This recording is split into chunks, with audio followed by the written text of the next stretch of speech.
ಮಾತಿಲಾಲಿ ಸಯೋಜ ನಗರದಿ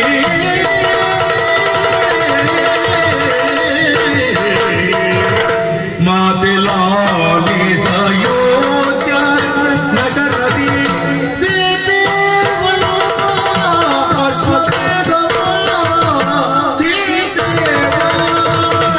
ಅಶ್ವಮೇಧವ ಕಾತಳೆದು ಬಿಪ್ಪಿಗನು ದುರ್ಗವ ಕಾತಳೆದು ಬಿಪ್ಪಿಗನು ದುರ್ಗವ ಪೂತಳೆಗರ ಕೆಲವರೇ ಪೂತಳೆಗರ ಕೆಲವರೇ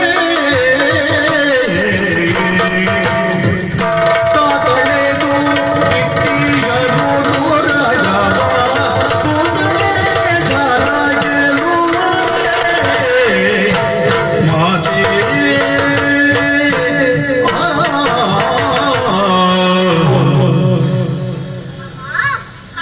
ಅಯೋಧ್ಯಾಧಿಪತಿ ಶ್ರೀ ರಾಮಚಂದ್ರ ಅಶ್ವಮೇಧಯಾಗ ಕೈಗೊಂಡಿರುವಂತೆ.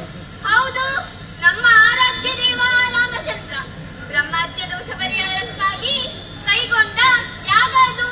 ಏನಾಯ್ತು? ಪೂಜಿಸಬಿಟ್ಟ ಅಶ್ವಮೇಧ ಮೂಲಕ ನಮ್ಮ ಮಾಯಾಪುರ ಸೇರಿದಮ್ಮ, ನಮ್ಮ ಮಾಯಾಪುರ ಸೇರಿದೆ. ರಾಮ ರಾಮ ಧನ್ಯಳಾದೆ ಧನ್ಯಳಾದೆ.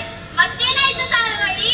ಆ ಕುದುರೆಯ ಮನೆಯಲ್ಲಿರುವ ಪತ್ರ ನೋಡಿ ನಮ್ಮ ರಾಣಿ ಮಧುರಾಕ್ಷಿ ಕಟ್ಟಿ ಹಾಕಿದಳು. ರಾಮಚಂದ್ರನೇ ಆ ಕುದುರೆಯನ್ನು ಕಟ್ಟಿ ಹಾಕಿದಳೆ. ಅಯ್ಯೋ ಅಯ್ಯೋ, ಏನ್ ಅನ್ಯಾಯವಾಡಿ ಆಯ್ತು. ಮತ್ತೇನಾಯ್ತು? ರಾಮನುಜ ಶತ್ರುಘ್ನ ಭರತ ಸುಕುಮಾರ ಪುಷ್ಕರ ಆಂಜನೇಯ ಎಲ್ಲರೂ ದುರ್ಗದ ರಕ್ಷಣೆಗಾಗಿ ಬಂದವರು. ನಮ್ಮ ಪುರ ಮುತ್ತಿದರು. ನಾವು ಯುದ್ಧಕ್ಕೆ ಅಡ್ಡಾದೆವು. ಶತ್ರುಘ್ನನ ಬಲದವರನ್ನೆಲ್ಲ ನಾನು ಸೋಲಿಸಿದಾಗ ಶತ್ರುಘ್ನ ಕಾಳಗದಲ್ಲಿ ಮಧುರಾಕ್ಷಿ ಪೂಜೆ ಹೊಂದಿದ್ದಾಳಮ್ಮ. ನೀವು ಪಾಲಿಸಿದರೆ ಕಾರ್ಯ ಕೆಟ್ಟು ಹೋಗುತ್ತದೆ. ತಾರಾವಳಿ, ಏನು ಅನ್ಯಾಯ ಮಾಡಿದ್ದೀರಿ? ನೀವು ಈಗ ನನಗೆ ತಿಳಿಸುವುದೇ?